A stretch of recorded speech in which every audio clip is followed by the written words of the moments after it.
વડોદરામાં કમલાનગર તળાવને નવજીવન, મેરી આસ્થા મેરા દેશ સંસ્થાનું પ્રેરક અભિયાન.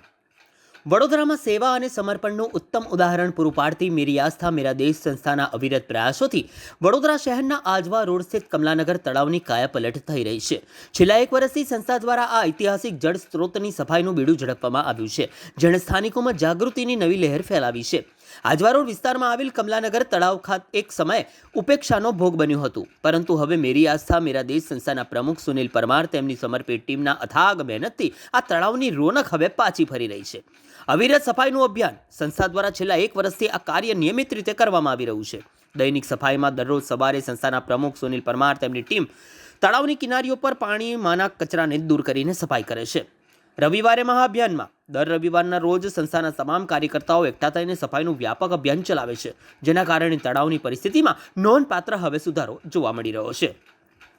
તેઓનું સંસ્થાપૂર્વક બહાર જણાવવામાં આવે છે કે સમય સંજોગો પ્રમાણે વર્ષો જૂની પ્રથામાં બદલાવ લાવવો જરૂરી છે. ધાર્મિક પૂજા સામગ્રી અને અન્ય કચરાને તળાવ કે નદીમાં વહાવવાને બદલે તેના યોગ્ય વિસર્જનની વૈકલ્પિક વ્યવસ્થા અપનાવવી જોઈએ.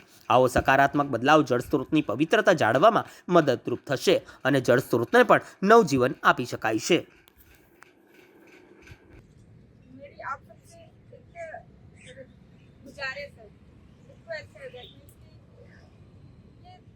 जो प्राकृतिक संपदा है वो हमारे लिए है. यदि कोई चीज हमारे लिए होती है तो हम उसको स्वच्छ रखते हैं, ना कि अपने घर का सारा कचरा लाकर उसमें डाल देते हैं. तो प्लीज आप लोग सब थोड़ा जागरूक बने, प्राकृतिक अर्थ निभाएं, अपने प्राकृतिक संपदा को स्वच्छ रखें. धन्यवाद. मेरी आस्था मेरा देश ट्रस्टના અને ટ્રસ્ટી વોલેન્ટિયર અને આજુબાજુની જનતા મળીને આજે રવિવારનો ટાઈમ છે 30 નવેમ્બર 2025 સવારે 7 થી 9નો અમે પ્રોગ્રામ રાખીએ છીએ દર રવિવારે. અને આજે અમારી ટીમ દ્વારા તળાવની પેલી બાજુથી જે લોકો દ્વારા બધું બહુ નાખેલું છે એ અમે કાઢ્યું છે. હવે અમે જનતાને એક અપીલ કરવા માંગીએ છીએ કે કમલાનગર તળાવ એ આપણે સ્વચ્છ કરવાનું છે. અત્યારે કમલાનગર તળાવની જે દશા છે તો તમે એવું માની શકો કે આ તળાવને કેન્સર થઈ ગયું છે. અને એ કેન્સર એવું થઈ ગયું છે કે જે પોલિથીનની થેલી છે, જે કમળની જે નીચે જે ગાંઠો હોય એની અંદર એવી બધી વીંટાઈ ગયેલી છે, ચૂંદડીને એવું બધું અમે કાઢીએ છીએ તો બહુ ખરાબ પોઝિશન છે. તો જેવો સમય બદલાયો છે એવી રીતના આપણે બી બદલાવવું પડશે, જાગૃત થવું પડશે.